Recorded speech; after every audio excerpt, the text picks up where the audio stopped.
কাতরান আমার মৌলা পাক দেখো, আশে আদিমের মালিক দেখো, সেই খোলা মলিন অবস্থায় একজন বালক, তার নাম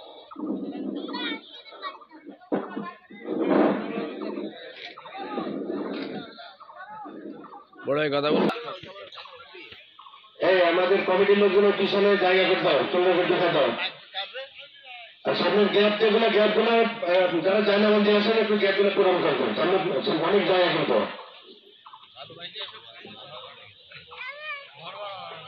আসলে এর আগে আমাদের যে নামাজ পড়ার জন্য হুজুর তাদের বাড়ি থেকে নিয়ে আসছিলাম, কারণ নতুন অবস্থায় বাইরের ইমামের দরকার ছিল আর এলাকাবাসীর একটা প্রস্তাব ছিল। তো আমাদের একটু সৌভাগ্য, আজকে আমরা আকরাম এবং ইমাম দুই বাইরে পাইছিলাম এখানে। ইমাম ও আকরাম দুই বাইরে পাইছি, আমাদের সৌভাগ্য। আমাদের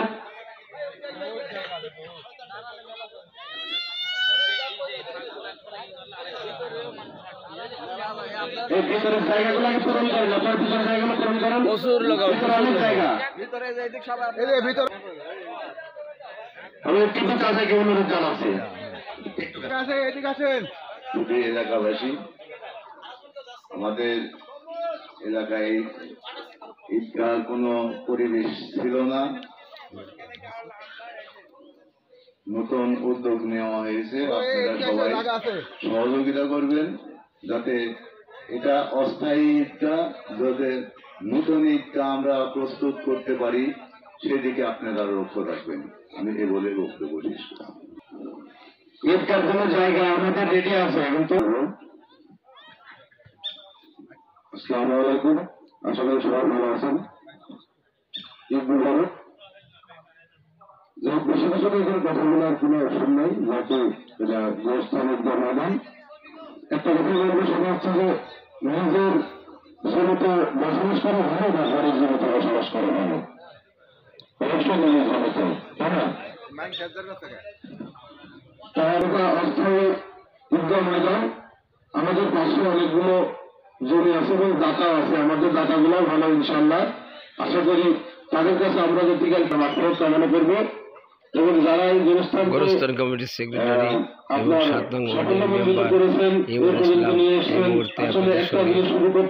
অনেক কষ্ট করা লাগে, কথা বলছেন যে শুরু করে সেই দলে, তাই বলছি আমি আমার কথা শেষ করছি। ধন্যবাদ, আসসালামু আলাইকুম।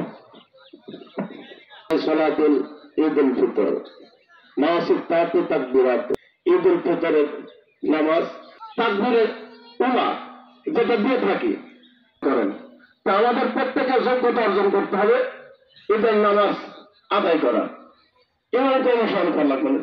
আমরা ঈদের নামাজে জামাতের সাথে নামাজের জন্য প্রস্তুত হই, কাতারবদ্ধ দাঁড়িয়ে যায়।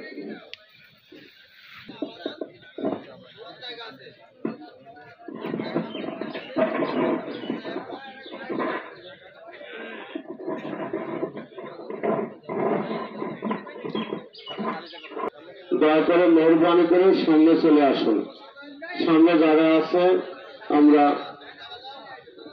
চলে আসি। নিয়ত হইতেছে